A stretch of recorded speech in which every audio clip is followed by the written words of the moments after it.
Question number 1. Are there other examples in the state of the kind of association you are proposing here? If so, where, for how long has it been in place?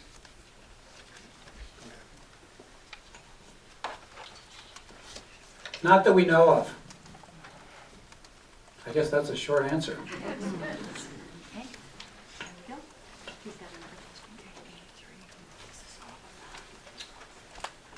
Second question, do taxpayers pay for anything for the NorthStar Christian Academy program? Will there be any tax implications? No, none. Another short answer. It's all private money being raised for the property and the buildings. Operating funds will come from tuitions and donated scholarship funds.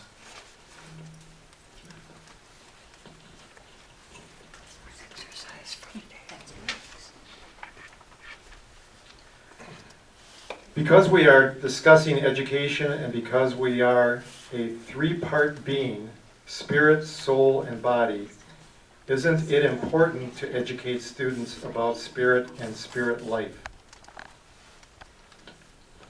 Sounds like somebody's sympathetic to this initiative, doesn't it?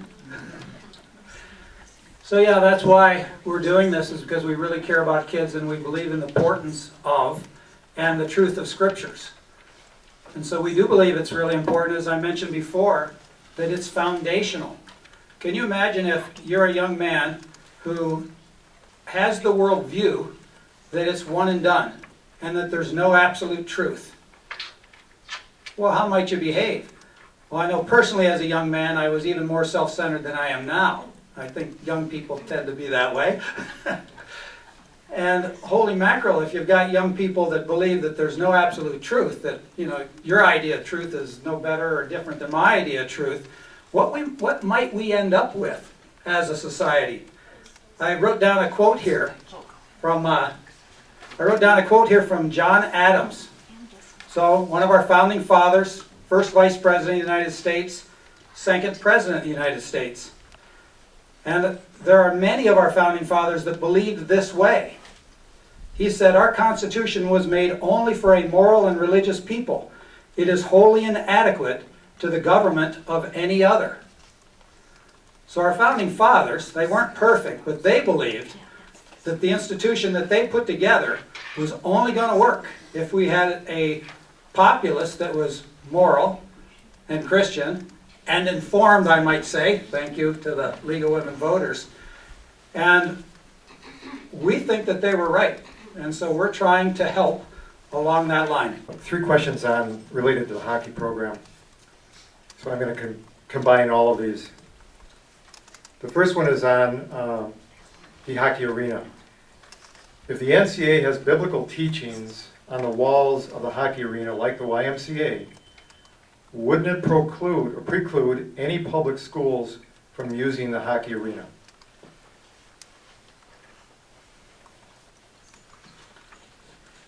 It would probably be our opinion that no, it would not preclude, because it's our arena, we own it, and it's their choice to use it.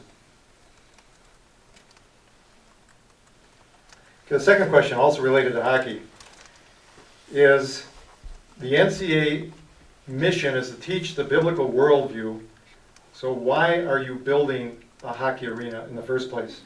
I love this question. I wasn't going to answer it. Oh, okay. Well, it directly relates to what we call our partnership with the FCA hockey program. And there'll be some more detail about that coming out next week in our article in the Echo Press. But a few years ago, or a couple years ago, the discussion started between some individuals on our board and the FCA hockey program to find a headquarters for the national program. FCA hockey needed a place to run their programs from, and they wanted it to be in Alexandria. So it was, then the discussions became, could we do that with a school? So why build a hockey arena on our property if we're about education? Our program purpose is education, but it's also to mentor and disciple young people. and that's what FCA hockey does. It's not just hockey. We want to create an environment where kids can be loved and comfortable and coached and mentored, play a sport, and learn about their faith and carry that into the world, and with players and coaches. So we're not building an arena just to play hockey in. We're building an arena to allow them to use it. They will rent it from us. They aren't building it, we're building it. And use it for their purposes and their national programs, and we think it'll be a big adjunct to the youth hockey program also, because you'll have this program, you'll have some very prominent coaches from around the country that are gonna move here and domicile here and headquarter in that arena. And they will be doing things with the local youth hockey programs too, in terms of skills training and camps and coaching. This could really make Alexandria a hockey center in Minnesota, if it isn't already. Mark?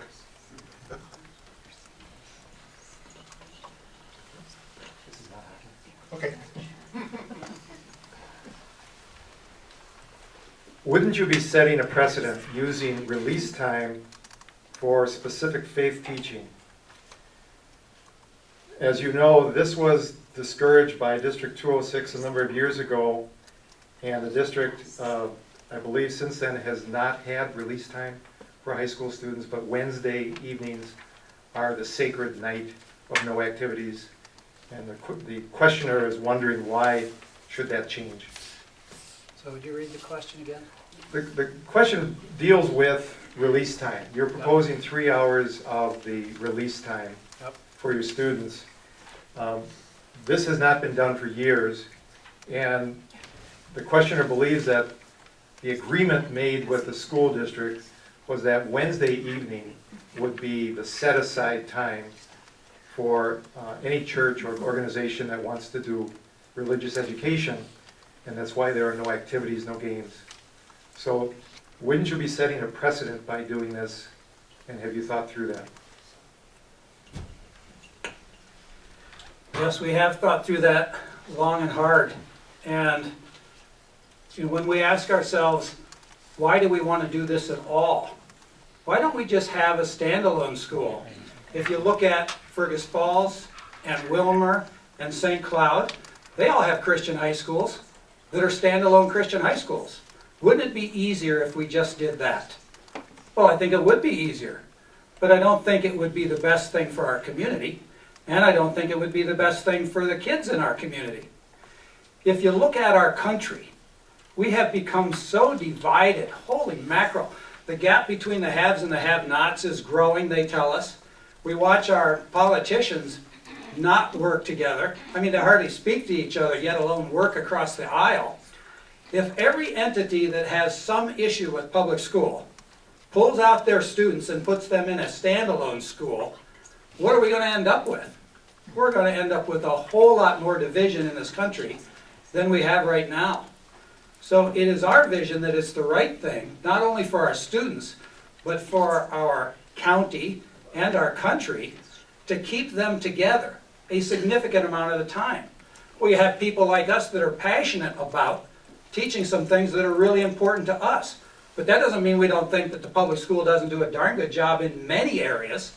How might we leverage that and continue to build unity? So yeah, there are some potential negatives, and we'll probably have a few questions about them as well.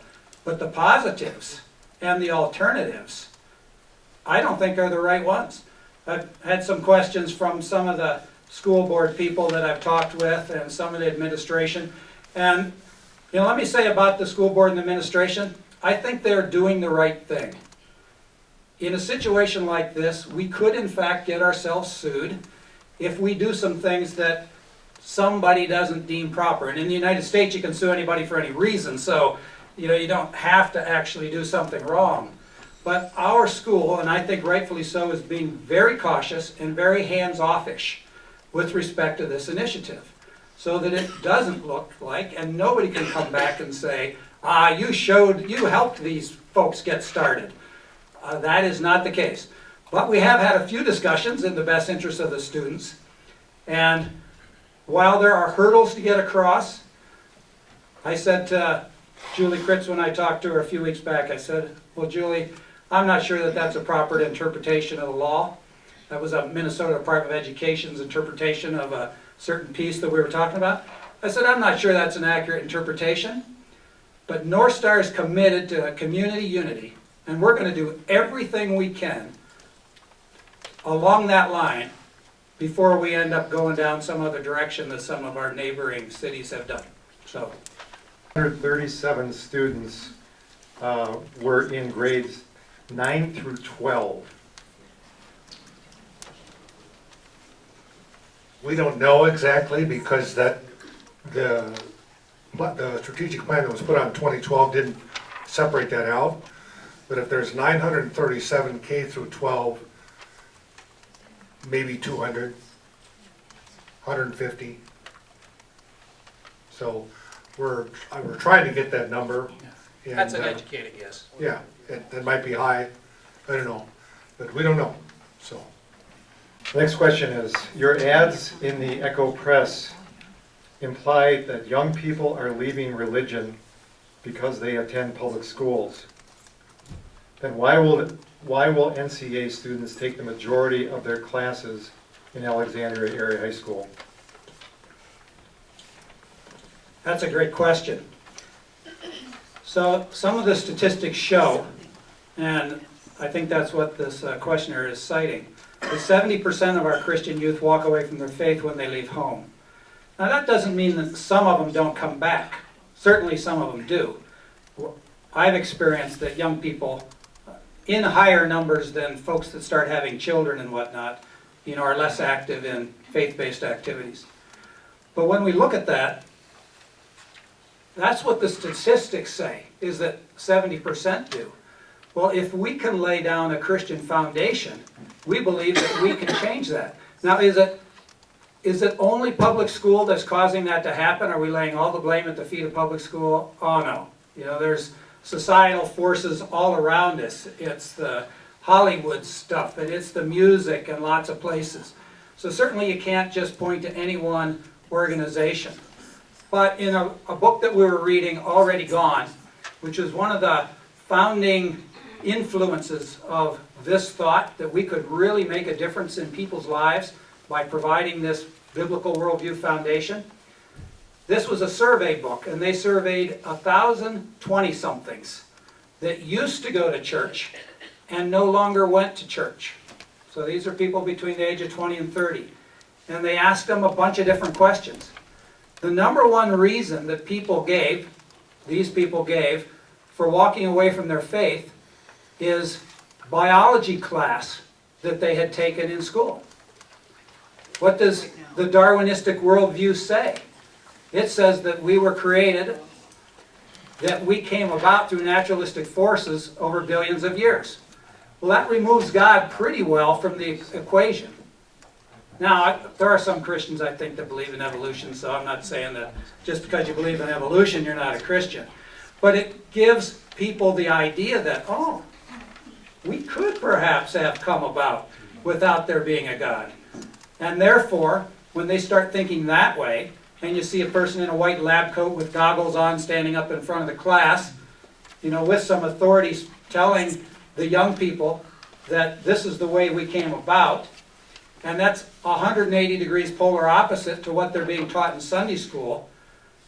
What I believe is the situation is the credibility that comes from the instructor with the Bunsen burner can overshadow the well-intentioned person in the Sunday school class with a felt board and little felt people and telling Bible stories with all the greatest intentions. We think that we can speak some truth.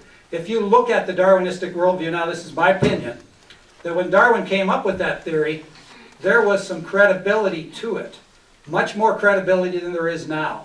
With all that we've learned about the cell and DNA, the argument against intelligent design is just weak, in my opinion. So that's how I think we can buoy up students with just a small percentage of the time, laying down that foundational truth. I'm just going to make one comment following up. The book that Brent is referring to, Already Gone, can be found on Amazon. And there are used copies available at a very reasonable price if anyone is interested in reading that book. I think that would be very enlightening based upon the comments that Brenda is making. The next question is also kind of a follow-up to what you just said. And I think it relates to, again, the kids leaving church. And this occurs when they leave home. Do Christian-affiliated schools have the same problem, or is it just the public schools? I have to say I don't know the answer to that. One of the things that was talked about in this book was that the effect of students thinking that the Darwinistic worldview was in fact true was a major contributor. About 25% of those that said they walked away from their faith said that that was the reason why. Another interesting thing that this book brought up that struck a chord with me as well, it said the reason it was called Already Gone is because I believed that youth were walking away from their faith when they left home. This book said no, they were already gone spiritually, you just didn't know it because you took them to church and they sat next to you in the pew, but they were already spiritually checking out because they were having questions, intellectual questions, science questions that many of the churches were not answering adequately. And so they were already starting to check out, and when you really observed it was when they left home. And that struck a chord with me as well.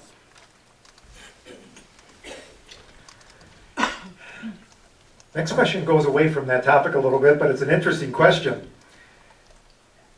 And those of you in the school district know that sports-wise we are classified as 1A, 2A, 3A, 4A, 5A. So the question is, what impact does having these additional students, or what impact will additional students have on our district's classification as a 3A, 2A, 4A, 5A? Would it put us on the bubble?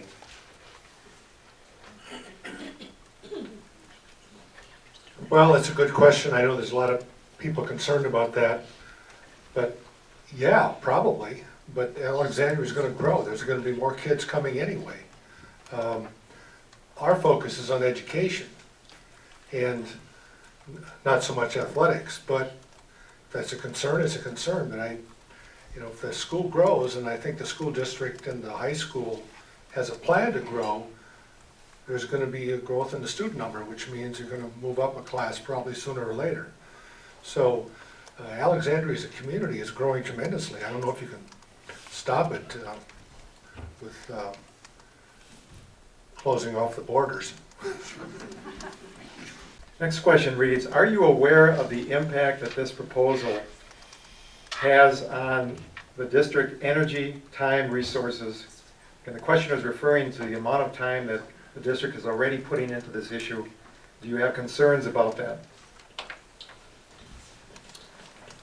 Yes, we definitely have concerns, and I suspect that we really have no idea the extent of the time that the school district has spent.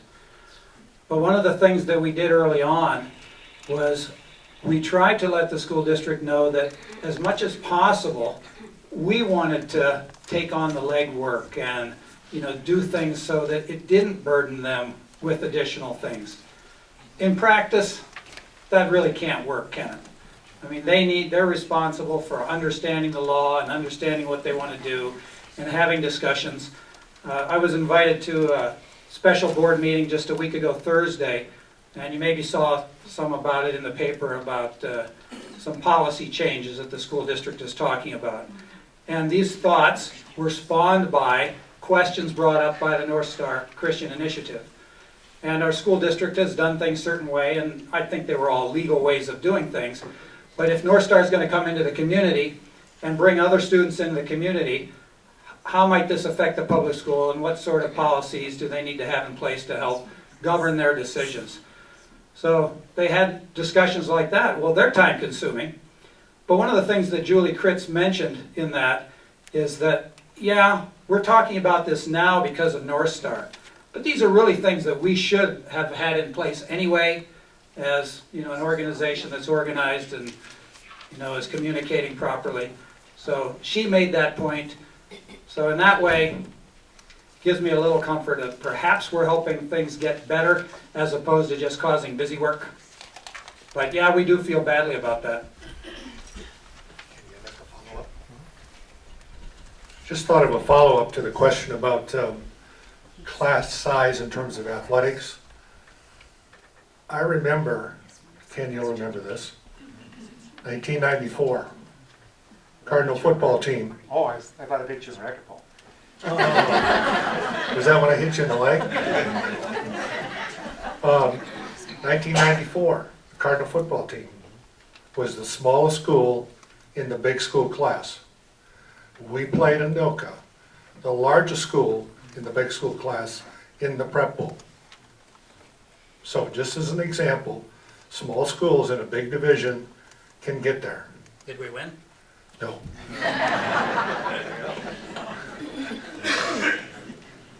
Well, we beat Park of Cottage Grove, we beat Bloomington Jefferson, Elk River. Elk River. It was quite a year. That was a great year. Questioner asked, why are you starting with high school? Why not start with younger children? So one of the things that we've done is tried to have a lot of transparency in this whole initiative.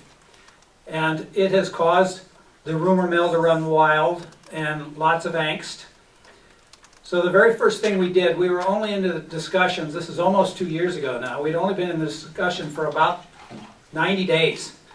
And we decided to have a meeting with District 206, just so that they could hear about this from us and not hear about it through the rumor mill.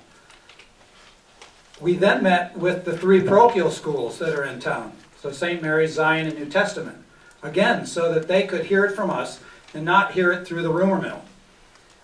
And the 3 parochial schools were very supportive of this initiative. Well, part of that was because we were proposing things that were not in competition with what they were doing. And so the reason we chose 9 through 12 as opposed to younger, you know, some of the statistics that we read said that, well, when do questions about faith really start? And there are some statistics that show that it starts in about 7th and 8th grade, and if you think back to your children, yeah, there starts to be some questions then. But I asked some educators, some Christian educators, well, if you had to choose between having the students in junior high or having them in high school to be able to really teach them about biblical worldview truths, which would you want? I said, well, I can't have both. Well, no, you have to pick one or the other. I'd take the high school. So if in fact they're already gone by the time they leave home, when can we make a significant impact on their thinking around scientific truth and, you know, the scientific part of it? Many of the students that were interviewed that had walked away from their faith walked away for scientific reasons that we believe are no longer there. And so that's why we picked 9 through 12. It's already being covered with some of the parochial schools in the area, and it seemed like a good fit.